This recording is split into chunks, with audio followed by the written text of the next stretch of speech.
e sobrenatural.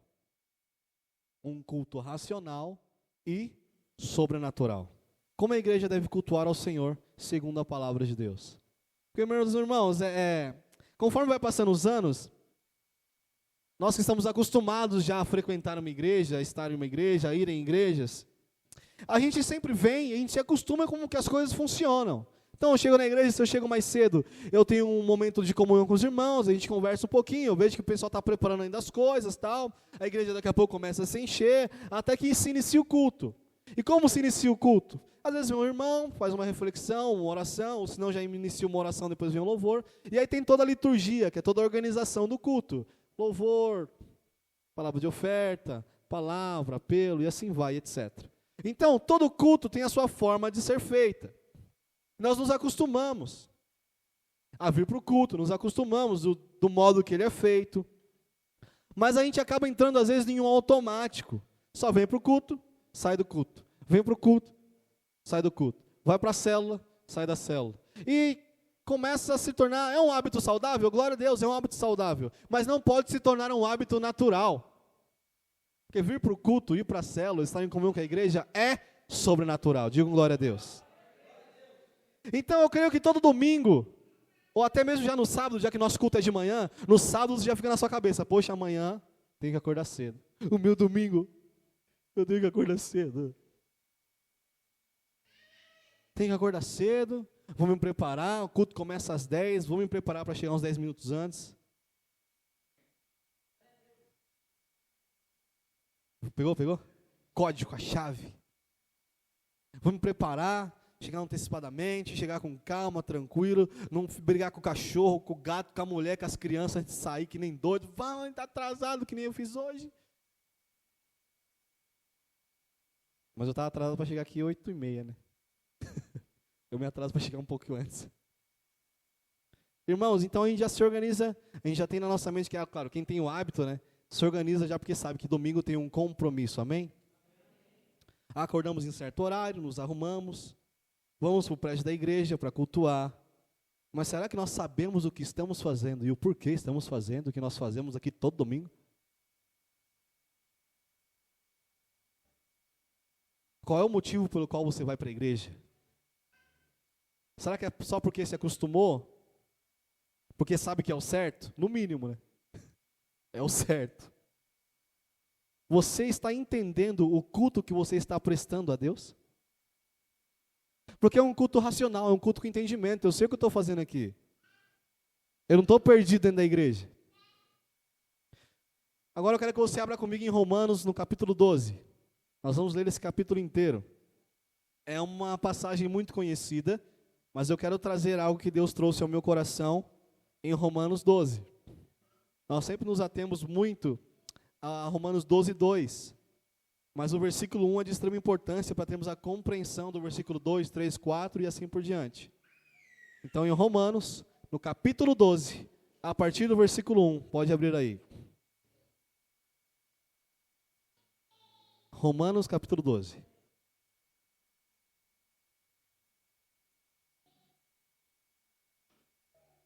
Glória a Deus, posso ler? Está escrito assim: portanto, irmãos, versículo 1, tá? Portanto, irmãos, rogo-lhes, pelas misericórdias de Deus, que se ofereçam em sacrifício vivo, santo e agradável a Deus. E este é o culto racional de vocês. Não se amoldem ao padrão deste mundo, mas transformem-se pela renovação da sua mente, para que sejam capazes de experimentar e comprovar a boa, agradável e perfeita vontade de Deus. Versículo 3. Pois pela graça que me foi dada, digo a todos vocês, ninguém tenha de si mesmo um conceito mais elevado do que se deve ter, mas pelo contrário, tenha um conceito equilibrado, de acordo com a medida da fé que Deus lhe concedeu. Assim, como cada um de nós tem um corpo com muitos membros, e esses membros não exercem todos a mesma função, assim também em Cristo nós, que somos muitos, formamos um corpo, e cada membro está ligado a todos os outros. Temos diferentes dons, de acordo com a graça que nos foi dada. Se alguém tem o dom de profetizar, use-o em nome de Jesus, na proporção da sua fé. Se o seu dom é de servir, sirva. Se é ensinar, ensine. Verso 8.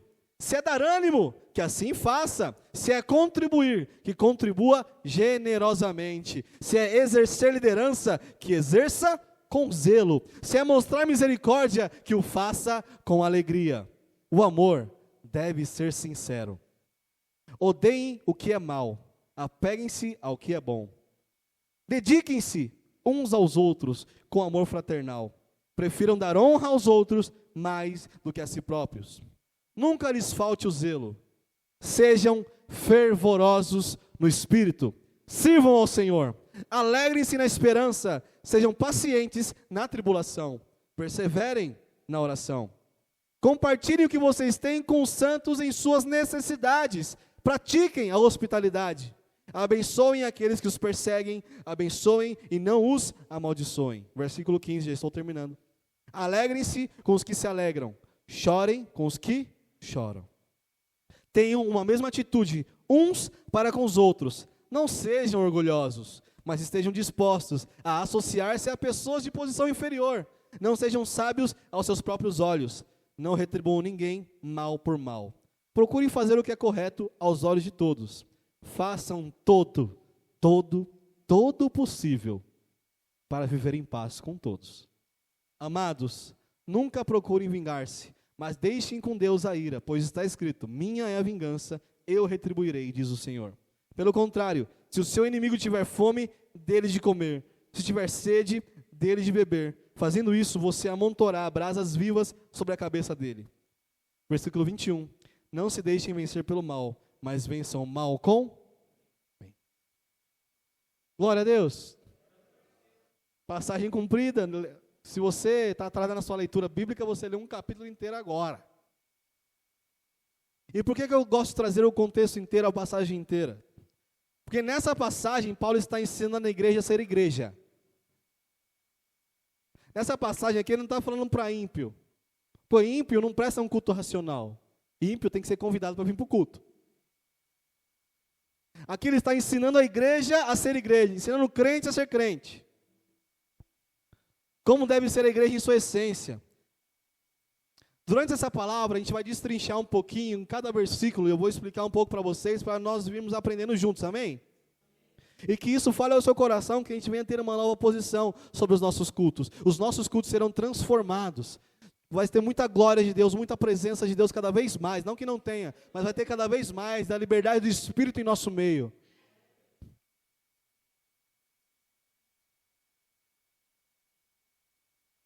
Por que devemos cultuar a Deus? Por que ir à igreja? O primeiro motivo é a obediência à palavra. Hebreus 10, 25. Não deixemos de reunir-nos como igreja, segundo o costume de alguns, mas encorajemos-nos uns aos outros, ainda mais quando vocês veem que se aproximam o dia com D maiúsculo. Aqui está bem clara uma direção. Não deixem de se reunir como igreja. Não deixem de se reunir como igreja. Então, quando você vai se reunir com a sua célula, você está se reunindo como? Tem alguém aí? Quando nós estamos reunidos aqui nesse prédio, estamos reunidos como? Onde tem 2 crentes ou mais, estão reunidos como? Você pode se reunir como amigo, fazer uma bagunça. Pode se reunir para ir para um cinema. Mas, amado, quando você se reúne como igreja, aí é diferente. Ele fala, não deixe de se reunir como igreja. Não deixe de estar junto com a igreja. Não deixe de ser igreja. E se a palavra de Deus diz para não deixarmos de fazer isso, eu creio que é uma boa direção, amém? Mas aí ele continua aqui e fala, como é costume de muitos, ou como é costume de alguns em outras traduções.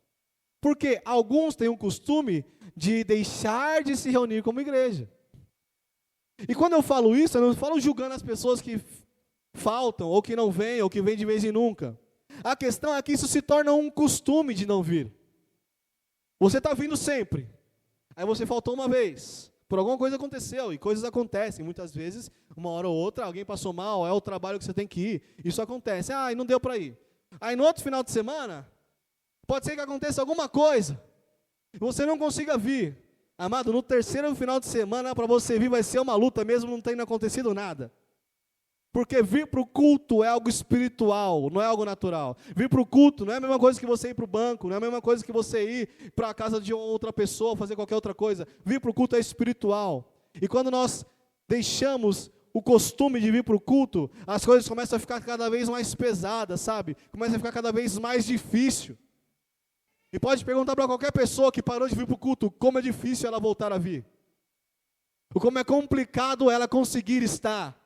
E não é complicado porque ela não quer, por falta de desejo muitas vezes. Às vezes é.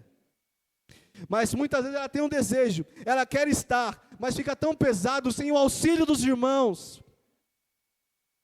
Sem a comunhão da igreja para estar fortalecendo ela. Então tome cuidado com as faltas, porque quanto mais você falta, mais você vai querer faltar. Quanto mais você está ausente com a igreja, mais você vai sentir a facilidade de estar ausente. Começa a não fazer mais falta. Você começa a se acostumar com não estar. Muito cuidado com isso. Muito cuidado. É o que o Hebreus 10, 25 nos fala.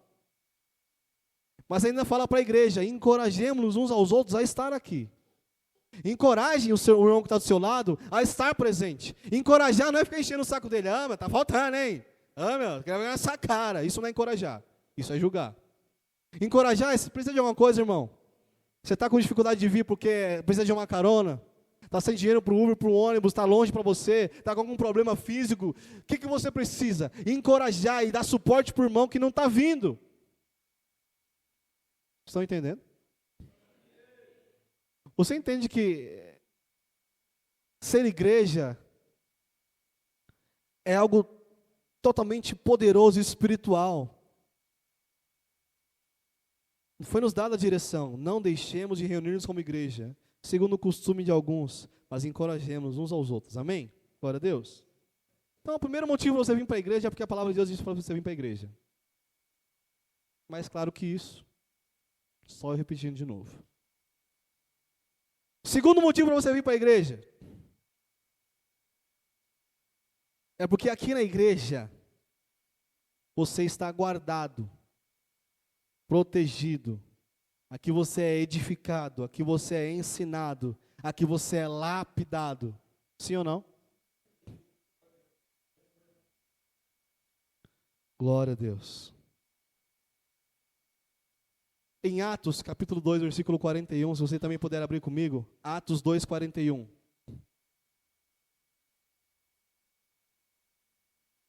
Antes de iniciarmos a leitura de Atos 2, 41, você vai perceber a semelhança com o que Paulo está falando em Romanos 12.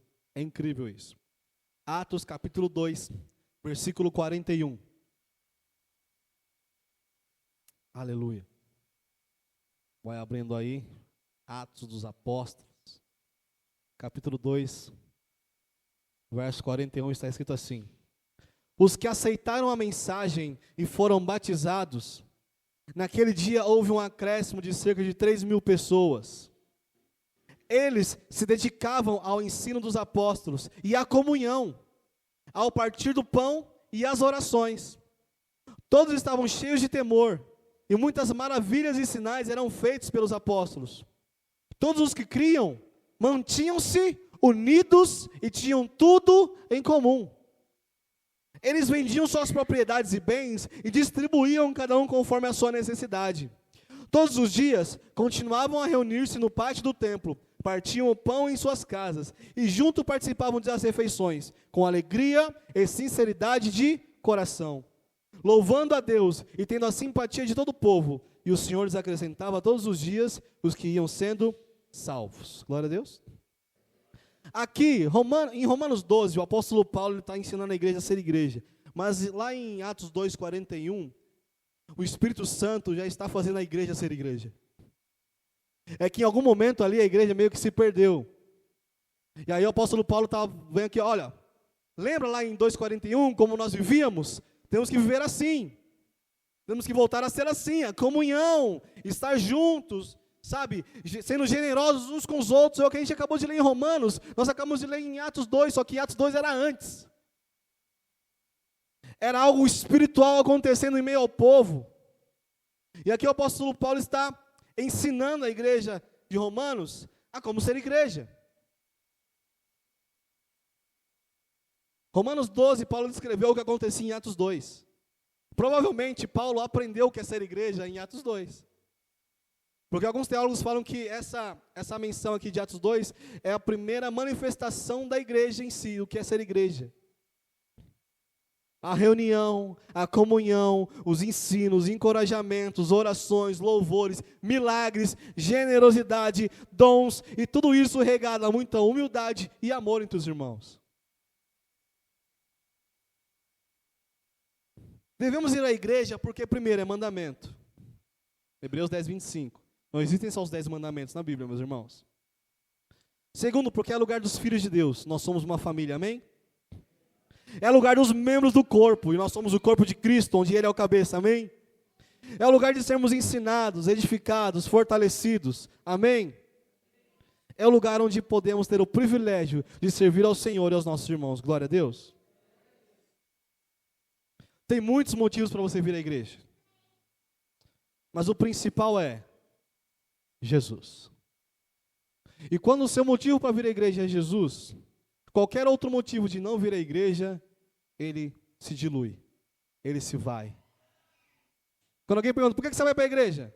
Vou por causa de Jesus. Ah, mas não tem mais. Não é por causa dos irmãos, não é por causa das dificuldades, não é por causa das necessidades, não é por causa que alguém mandou eu ir. É por causa de Jesus. E quando eu venho por causa de Jesus, por causa da palavra de Jesus, porque eu quero Jesus, todas as outras questões contra, elas se esvaem. Tem muitos motivos para você vir cultuar ao Senhor. Mas a essência da palavra não é te convencer a vir para o culto. Eu não quero convencer você a estar no culto, a ir para a célula toda semana. Eu não quero convencer você a viver em comunhão. Eu não quero convencer você a viver em obediência, em amor e humildade, crescendo mais em Deus a cada dia. Que o Espírito Santo te convença. Seria ótimo eu conseguir te convencer de alguma coisa.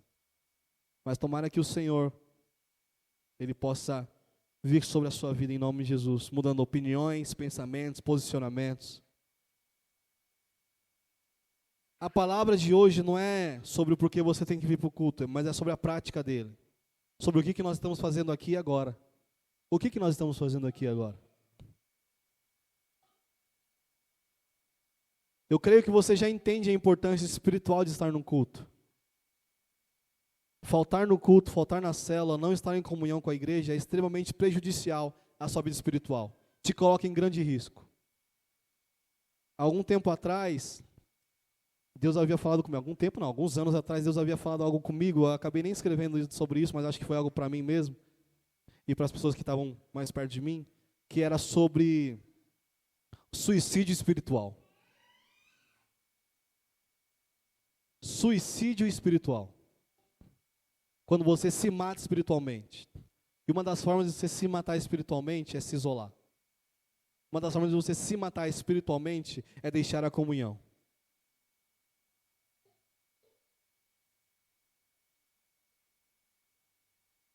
Esteja presente. Não se coloque em risco. Mas estar presente sem entender o que está fazendo também não te ajuda muito. Estar aqui só por estar também não está te ajudando, não está te edificando da forma que deveria. A primeira pergunta é, você está aqui cultuando a Deus? E nós caímos muitas vezes nesse engano porque o mundo e as igrejas em comum estão acostumados a usar a sua necessidade para te trazer para dentro. E aí você fica aqui só enquanto a sua necessidade está sendo suprida. Porque quando não for, você vai embora. Então você não vem aqui por causa de Deus, você vem aqui por causa da necessidade. Então você está cultuando a sua necessidade. Você não vem aqui para falar, Deus, eu te amo. Você vem aqui para falar, Deus, faz alguma coisa. Nós podemos estar aqui no culto por várias motivações. E muitas vezes podemos estar por motivos, variados, menos Deus. Quando tiramos Deus do lugar principal, do trono, do culto, já estamos prestando um culto errado. E quando nós vamos na igreja por necessidade, ir a um culto para que Deus faça algo, sem necessariamente querer a Deus? De alguma forma estamos sendo idólatras conosco. Então, eu não estou falando, irmão, que Ele não vai fazer o milagre, que Ele não vai abençoar a sua vida, que Ele não tem algo para te dar. Eu creio que Deus Ele tem muitas bênçãos sobre nós, amém? Mas quando colocamos a bênção no lugar de Deus, a bênção se torna maldição. Quando colocamos a cura no lugar de Deus, a cura se torna maldição. Quantas pessoas não foram para a igreja, pediram cura, não receberam, saíram da igreja e falaram, esse Deus não faz nada. Mas a maior cura que ela poderia receber era a salvação da vida dela, porque a cura da alma dela é a cura do espírito dela que estava caído. É a ressurreição do teu espírito. Não é errado querer a cura, não é errado querer a bênção, não é errado querer o milagre, porque Deus faz todas essas coisas, mas é errado querer isso mais do que o próprio Deus. Por que você está aqui hoje? O que é que te trouxe aqui hoje? Estar aqui por causa de uma pessoa, de alguém. Às vezes nós vamos em alguns lugares por causa de pessoas. Por exemplo, você vai num show por causa do cara que está fazendo show. Se eu vou no show do Bruno Mars que teve, do Chris Brown que teve, por que eu vou no show? Para ver o cara fazendo show. Quando ele vai embora, o que eu faço? Eu vou embora. Quando eu vou a uma igreja porque tem o profeta, eis aqui que te digo, o RG é seu e eu vou falar agora. Quando eu vou buscar aquele cara que não, eu vou para essa igreja porque esse cara é famoso, porque ele está no hype, porque, nossa, quando esse cara cai, você cai junto.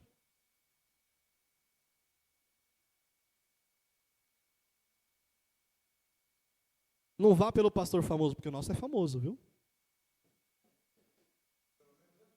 Você vê... Não vá pelo pastor famoso, pelo menino ou pela menina bonita, pelo profeta fulano, mas põe os seus olhos no lugar certo. Põe os teus olhos no lugar certo. Jesus é o motivo de estarmos aqui. Tem vários motivos que podem despertar o seu interesse, mas existe só um motivo que vai fazer você permanecer. Jesus. Agora vamos falar sobre Romanos 12.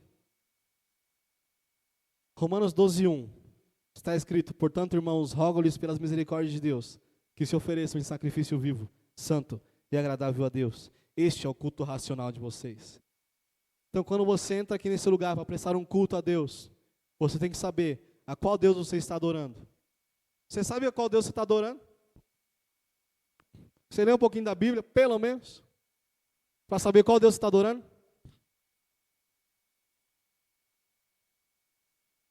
Nós estamos aqui, em nome de Jesus, adorando ao único Deus, eterno e imortal. E como diz a música, invisível, mas real.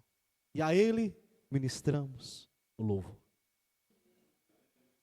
Nós estamos aqui cultuando ao Deus onipotente, onipresente, onisciente, ao Deus imutável.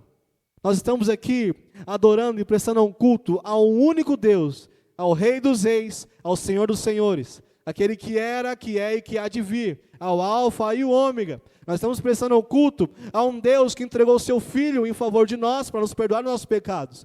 Nós estamos aqui cultuando a um Deus que não é algum interesse dele simplesmente pegar você e fazer com que você o sirva. Não, esse Deus, Ele serviu você, Ele morreu por você, Ele lavou os nossos pés, lavou a nossa alma, lavou a nossa vida, derramou o seu sangue por nós. É esse Deus que nós vamos cultuar. Você entende a grandeza desse Deus, o poder desse Deus, a graça e o amor do Deus que você veio cultuar? É que muitas vezes nós entramos aqui nesse lugar, como de costume, e acabamos esquecendo a grandeza do Deus que nós estamos cultuando aqui. Não é porque a igreja é pequena que eu não tenho que entrar com uma expectativa lá no alto, é porque o meu Deus é grande, então eu já entro aqui com uma expectativa enorme, porque Ele pode fazer o impossível, independente do número de pessoas, independente do número de cadeiras, independente de ar-condicionado, ou de banco estofado, ou de banda completa. Eu sei que uma igreja que é realmente sincera na presença de Deus, Ele pode fazer o impossível acontecer aqui dentro. Não é na conferência do profeta fulano.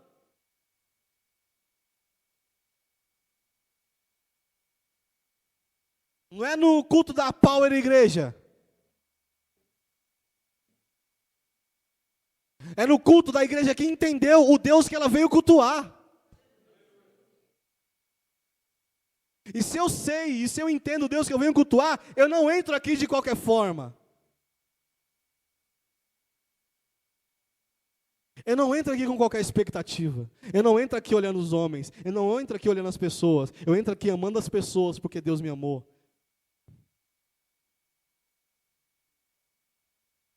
Devemos nos oferecer a Deus como sacrifício vivo. Isso quer dizer de nos entregarmos a Deus com ações e atitudes. Quem está vivo, ele ainda existe, ele ainda faz coisas. Não um sacrifício morto, eu me entrego e paro aqui, sento e não faço mais nada. Eu sou um sacrifício vivo. Eu vivo por Ele. As ações e atitudes são por Ele, para a honra e para a glória dEle. Esse é o sacrifício vivo, santo e agradável ao Senhor. Não é qualquer coisa que nós oferecemos aqui. Deus espera sempre o melhor. E este é o culto minimamente racional que nós temos que prestar todos os domingos, em todas as células e todas as vezes que nos reunirmos como igreja.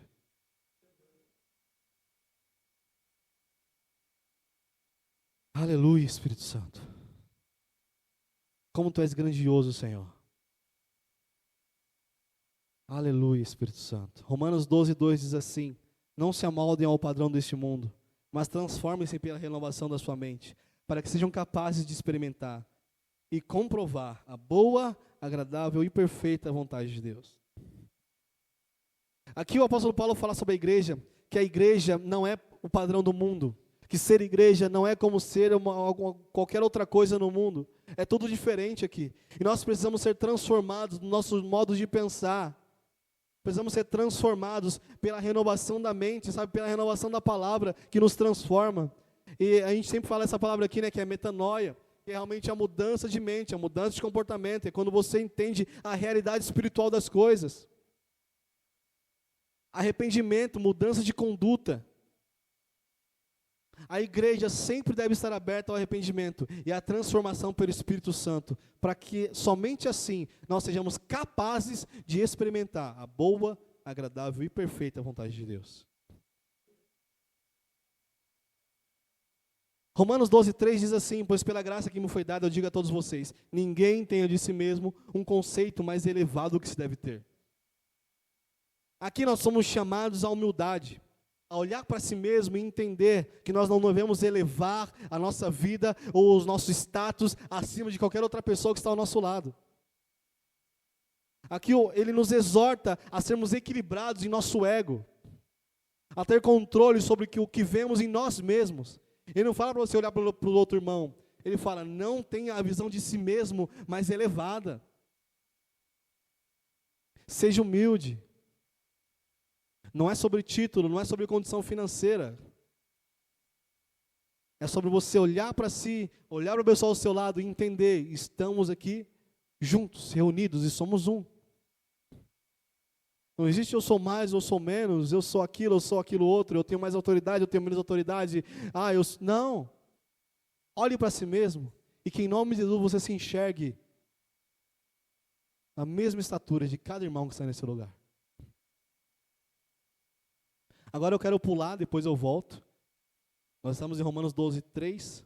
Nós não vamos para o 4, nós vamos lá para Romanos 12:9. Romanos 12:9 diz assim, 9:10. O amor deve ser sincero.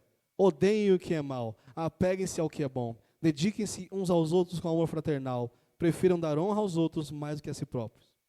Uma igreja sem amor não é igreja. O amor deve ser sincero. Devemos amar isso aqui. Devemos amar estar aqui. Devemos amar fazer o que fazemos aqui. Amar nossos ministérios, amar nossos irmãos. Devemos rejeitar toda a maldade em nosso meio. E sabe por que devemos rejeitar a maldade? Porque Deus, Ele é bom. E Deus, Ele é perfeitamente bom. Em Deus não existe maldade. Então, em sua noiva, Deus não quer que exista maldade em nosso meio. Rejeitemos toda a maldade em nome de Jesus.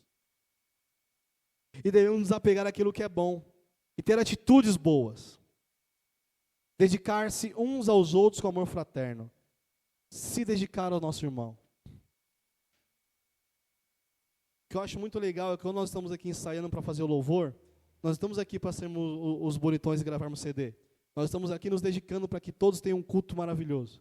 E quando as coisas não rolam, a gente fica, puxa, mano, não fluiu, cara. A gente não conseguiu, cara, não rolou, e deu problema aqui, deu problema ali, erramos aqui. E a gente fica, poxa, não conseguimos servir aos nossos irmãos da melhor maneira que nós queremos servir. E quando as coisas acontecem, a gente, glória a Deus, deu tudo certo. Conseguimos servir aos nossos irmãos, que eles recebam cada vez mais de Deus.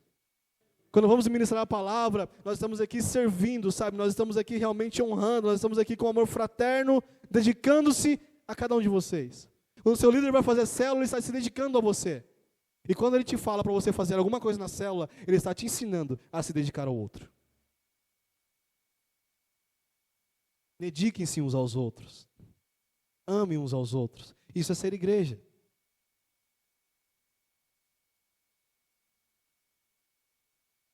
Ter uma cultura de honra uns para com os outros. Nós sempre aprendemos muito de honra. Eu tive e-mails de pessoas que só sabiam honrar gente para cima. Não, eu vou honrar o pastor tal, o presbítero tal, vou honrar o pastor presidente, eu vou honrar, mas os que estavam ao lado, que estavam abaixo, era só pedrada. Isso não é a honra de Deus. Honra de Deus é quando você entende que você tem que honrar quem está acima de você em questão que Deus colocou para cuidar da sua vida. Eu honro o meu pastor, da mesma forma que eu honro os líderes dessa igreja que estão também liderando junto comigo, da mesma forma que eu honro os meus discípulos, da mesma forma que eu honro os membros, da mesma forma que eu tenho que honrar os visitantes que entram aqui. É uma cultura de honra geral. Porque isso é reino de Deus. Isso é reino de Deus. Quando a honra só para cima, isso se chama bajulação. Ou para a nossa linguagem, puxa-saquismo. Eu já vi muito isso. Que haja uma cultura de honra em nosso meio, onde um honra o outro. Onde ninguém é maior que ninguém, mas todos estamos aqui em uma cultura de honra, nos amando e realmente dedicando-se uns aos outros. Amém? Romanos 10:11. Nunca lhes falte o zelo, sejam fervorosos no espírito, sirvam ao Senhor. Zelo na obra de Deus. Zelo na função que você faz aqui. Fervor no espírito. Seja equilibrado, tenha zelo, seja fervoroso, sirva ao Senhor, não na força do seu braço, mas sim pela capacitação do Espírito Santo sobre você. Tenha zelo naquilo que você está fazendo. Poxa, eu vou fazer um bolo para a igreja, eu vou fazer o melhor bolo que eu posso fazer. O melhor bolo que eu posso. Eu vou fazer um salgado para vender na igreja, poxa, eu vou fazer o melhor salgado que eu possa fazer. Faça com zelo, faça com dedicação, faça com amor. O fervor no espírito, amará, em nome de Jesus. Fervor no espírito não tem nada a ver com o abatimento da sua alma, sabia disso? Você pode estar com a sua alma abatida, mas você ainda pode estar, mesmo com a sua alma abatida, com o seu espírito fervoroso. Ser fervoroso no espírito não é sobre gritar e pular. É sobre permanecer fiel e posicionado. Aquilo que Deus já fez e vai fazer na sua vida. Ainda que a sua alma esteja abatida.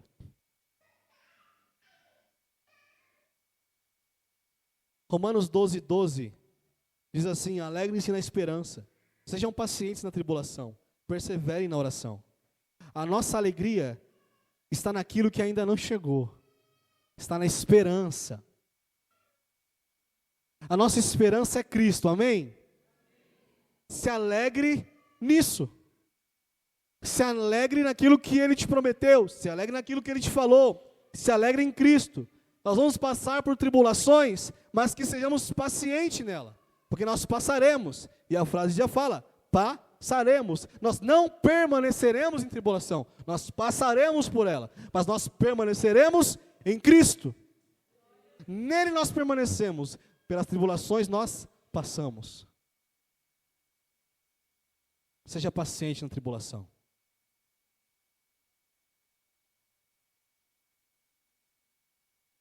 A perseverança na oração é a chave para nós permanecermos avançando em Deus. Perseverem na oração. Tudo que o apóstolo Paulo está falando em Romanos 12:2 em Romanos 12, no capítulo inteiro aqui, é nos ensinando a ser igreja.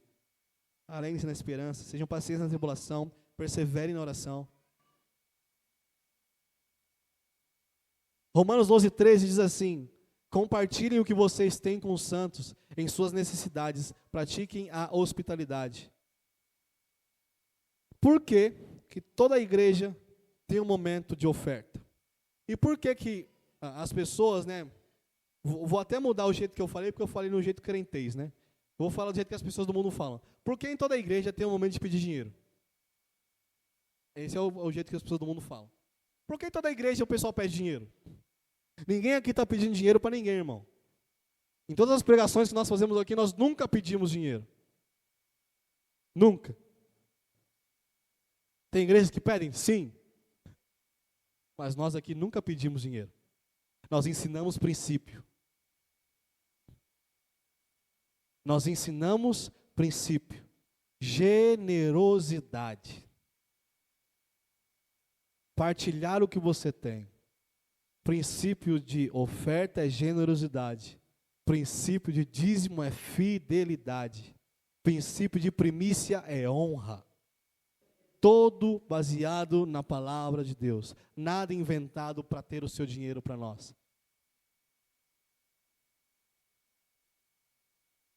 Toda igreja tem um momento da oferta, porque a palavra de Deus sabe, e ela fala que a raiz de todos os males é o amoral. É o amoral. Então todos os cultos, o mal aqui é cortado pela raiz. Em todos os cultos nós falamos contra a avareza, contra o egocentrismo, porque nós sabemos que o nosso maior inimigo não é nem o diabo, que o diabo já perdeu. O nosso maior inimigo somos nós mesmos. Nosso maior inimigo é o nosso, sabe, a gente quer tudo pra gente, a gente quer tudo, sabe, mais e mais e mais e mais. E Deus fala, não, peraí. Você quer mais e mais e mais para você, mas o irmão do seu lado não tem nem metade do que você tem. Compartilha, abençoa. Nas nossas palavras de oferta, nós falamos para nós ofertarmos, para nós dizimarmos, mas nós também falamos muito, abençoe o irmão que está do seu lado. Abençoe as pessoas ao seu redor.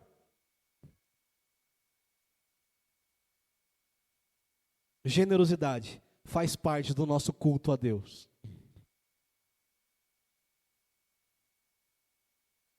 A hospitalidade faz parte daquilo que está no nosso coração. Nós amamos receber pessoas. Nós amamos abrir a casa de Deus para que pessoas se ajuntem a essa família. Não é um local fechado aqui. Não é um clube fechado. Aqui é uma família aberta, para que cada vez mais irmãos se acheguem e fiquem no braço do Pai junto conosco. Romanos 14, 21. Abençoem aqueles que os perseguem. Abençoem e não os amaldiçoem. Alegrem-se com os que se alegram. Chorem com os que choram. Tenham uma mesma atitude uns para com os outros. Não sejam orgulhosos, mas estejam dispostos a associar-se a pessoas de posição inferior. Não sejam sábios aos seus próprios olhos. Não retribuam a ninguém mal por mal. Procurem fazer o que é correto aos olhos de todos. Façam o possível para viver em paz com todos. E até o versículo 21, mas eu já acho que aqui já deu para entender. Neste trecho inteiro da palavra ele fala sobre relacionamentos. Relacionamentos dentro da igreja. Nós lemos versículo por versículo. Cada um tem um princípio. Aí aqui ele pega logo 5 versículos para falar, gente, se relaciona direito aí dentro. Tenha paz com todos. Chora com os que choram. Se alegra com os que se alegram. Se o cara está se alegrando, não fica com inveja, se alegra junto com ele. Se o cara está chorando, não fica julgando que ele fica chorando toda hora. Chora junto com ele. Tenha paz com as pessoas ao seu redor. Não busque se vingar dos outros. Não busque amaldiçoar seus inimigos. Tudo sobre relacionamento nesses versículos aqui. Estar perto do alegre e dar suporte ao que chora. Não ser orgulhoso, novamente ele fala. Não retribuir o mal com o mal. Porque muitas vezes, nós seres humanos somos maus. Nós temos uma nova natureza, mas nós militamos e lutamos contra a nossa carne. Então, uma hora ou outra, pode ser que um erre com o outro. Mas se eu erro com a Tamires, ela não pode retribuir mal com mal. Ela tem que retribuir com bem. Porque se ela retribuir mal com mal, começa aqui, ó, esse jogo de mal com mal.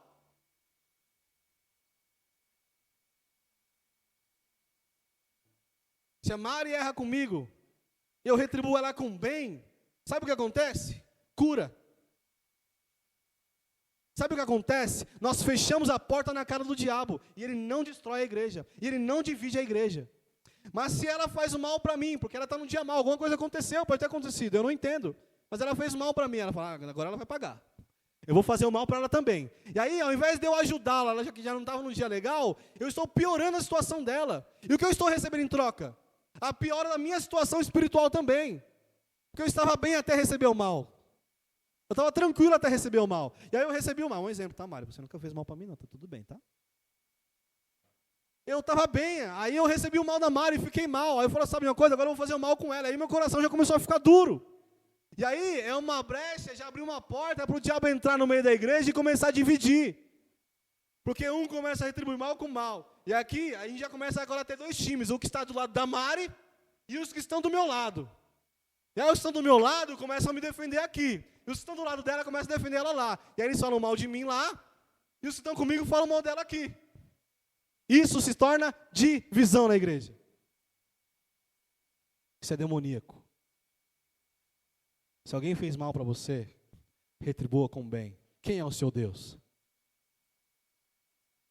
Quem é o seu Senhor? Aqui não tem time de A ou de B, aqui não tem lado de A ou de B. Aqui só tem um lado, Jesus Cristo. Estamos todos do lado dele. Que não tem célula de um ou de outro, que é melhor, que é pior, que é... não, aqui é... Não, aqui é de Jesus Cristo. Não se vingar, amar o seu inimigo, vencer o mal com o bem. Igreja, vamos vencer o mal com o bem em nome de Jesus. Esse é o tipo de cristão que devemos ser aqui dentro e lá fora. Nossa, eu estava ouvindo, eu fui num cartório esse final de semana, a minha irmã estava até junto. Tinha um obreiro lá, conversando com minha irmã. A irmã já não ia mais para a igreja porque tinham feito mal com ela. E o obreiro sentou do lado, ela falou, obreiro, é você. Sou eu, irmão, nunca não te vejo mais na igreja. Não sei o quê. E aí, como é que está a sua vida, obreiro? Não, tá, casei com não sei o quê, mas você não já era casado? Eu casei de novo. Falei, o obreiro casou de novo, falei para ela, uma coisa está errada, não está certa. Mas tá bom, continua a conversa, não sei o que aconteceu, não vou me meter. Nossa, casou de novo, nossa, que legal, que não sei o quê, então... E você não vai pegar, não, sai da igreja, porque o que fizeram comigo lá, não tem perdão. Falei, vixe, não conheço essa igreja, mas Senhor, ajuda essa igreja, porque eles precisam de Ti.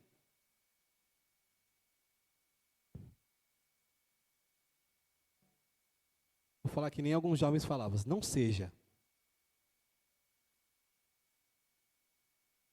Tá? Amemos-nos uns aos outros. Tem alguma coisa para resolver? Vai e resolva. Não saia. Vem, resolve. Receba amor. Ame.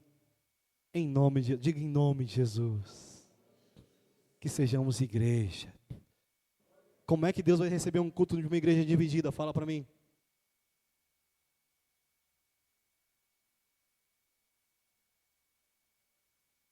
Agora eu vou voltar lá no versículo 4. E eu já vou finalizar. Romanos 12:4. Diz assim: assim, como cada um de nós tem um corpo com muitos membros, e esses membros não exercem todos a mesma função, assim também em Cristo, nós, que somos muitos, formamos um corpo, e cada membro está ligado a todos os outros. Temos diferentes dons, de acordo com a graça que nos foi dada. Se alguém tem o dom de profetizar, use-o na proporção de sua fé. Se o seu dom é servir, sirva. Se é ensinar, ensine. Se é dar ânimo, que assim faça. Se é contribuir, que contribua generosamente, porque contribuir faz parte do culto racional a Deus. Se é exercer liderança, que exerça com zelo. Se é mostrar misericórdia, que o faça com alegria. E aqui existe algo muito poderoso. Porque aqui é o modo em que a igreja se move. Aqui é onde, sabe, o culto está acontecendo aqui. E isso é culto, irmão. Paulo, ele usou um exemplo muito fácil, para deixar muito fácil a gente entender, que nós somos um corpo e temos muitos membros. Então todo mundo consegue entender o corpo e os membros do corpo. E que cada um tem função diferente. Minha mão serve para uma coisa, meu pé serve para outra. Sim ou não? Alguém tem dúvida? Meus olhos servem para uma coisa. Não servem tanto assim também, porque, meu Deus. Minha boca serve para outra coisa. Meus ouvidos servem para uma outra coisa. Se eu tirar algum membro do meu corpo, eu vou sentir falta. Se tirar algum membro do seu corpo, você vai sentir falta, sim ou não? Se não, a gente pega uma faquinha agora e resolve. Todo mundo sente falta de algum membro. E a igreja é o corpo de Cristo. Quando falta um membro, Cristo olha para o corpo dele e fala, opa, minha mão não veio hoje. Hoje eu estou manco, não veio meu pé. Quando um membro não funciona, Cristo deve olhar para o corpo dele e falar, ué, por que meu braço não está se mexendo? Eu quero virar minha cabeça para a direita, mas eu não consigo. Eu quero estender minha mão para abençoar, mas eu não estou conseguindo levantar minha mão. Por que meu membro não está funcionando? Alguém está entendendo o que eu estou falando? Tem coisas que eu quero fazer, mas meus membros não estão funcionando. Nós somos os membros do corpo de Cristo. Temos que funcionar para Cristo se mover. E como é que nós vamos funcionar?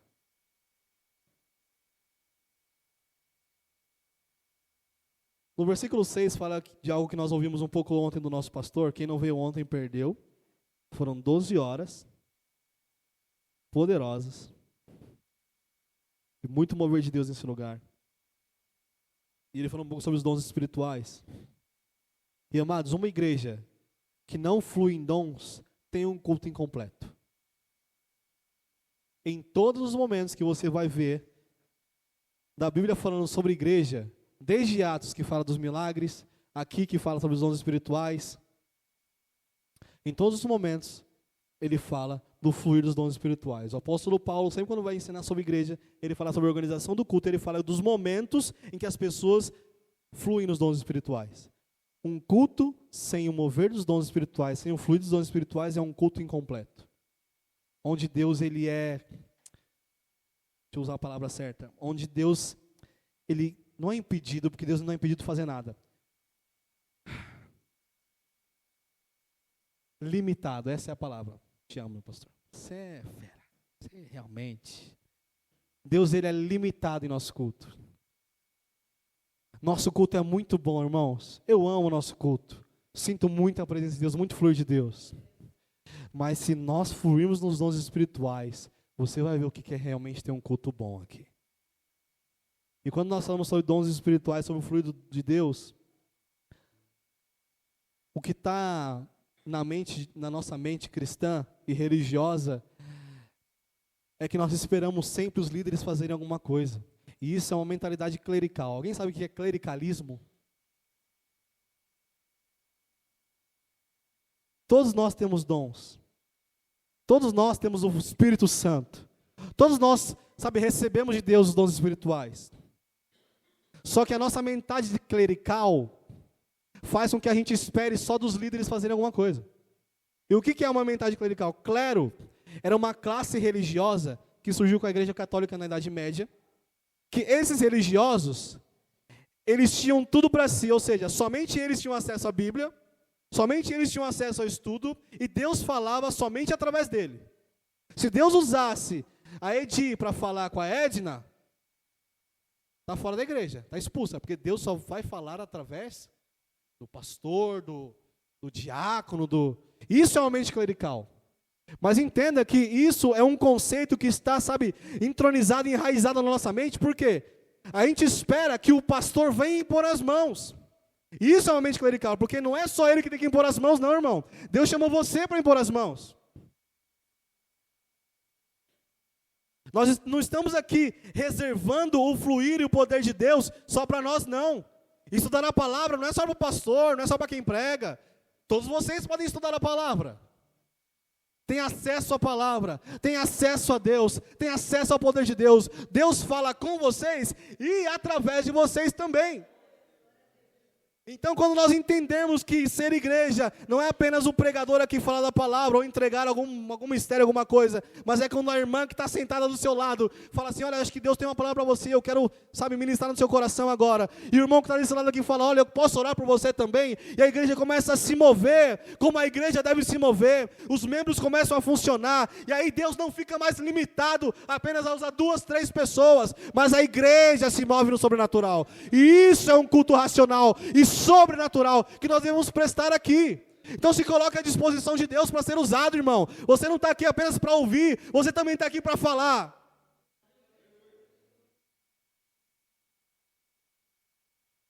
Você não está aqui só para ser curado, você está aqui para curar. Quantas milhares de pessoas que se dizem cristãs estão indo atrás de profeta, estão indo atrás de igrejas para receber alguma coisa, quando elas têm tudo dentro de si, e elas mesmas podem começar a liberar. Quer ir atrás de um profeta? Se olha no espelho e fala, ei profeta, vamos ou não vamos? Quer ir atrás de um profeta? Começa a orar, Deus, me dá um dom de profecia. O único profeta que você tem que correr atrás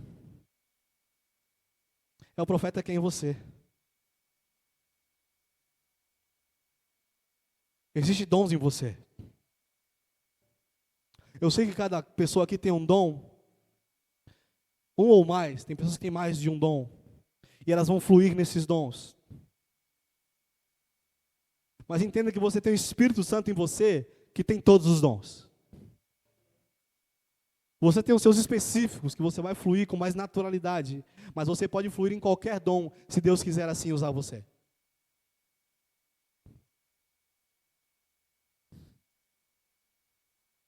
Quem foi a última pessoa a chegar na igreja aqui? Alguém sabe? A última pessoa a entrar na igreja? Vocês têm ideia? Pode ser, acho que você também está vindo por agora, né? Está vindo esses dias. Deus pode usar você da mesma forma que Ele está me usando. Não é porque eu tenho mais tempo, não é porque eu estou com o microfone na mão. Deus, Ele pode usar você, meu irmão, de uma forma sobrenatural, porque Deus tem algo na sua vida, cara. O Espírito Santo, Ele ama você. Deus pode usar você de uma forma muito mais sobrenatural do que Ele está me usando agora. Pode usar você, meu irmão, de uma forma muito mais poderosa. Pode usar você, apesar da sua camisa do Corinthians. Deus pode usar você, cara. A questão é, quem é que quer ser usado?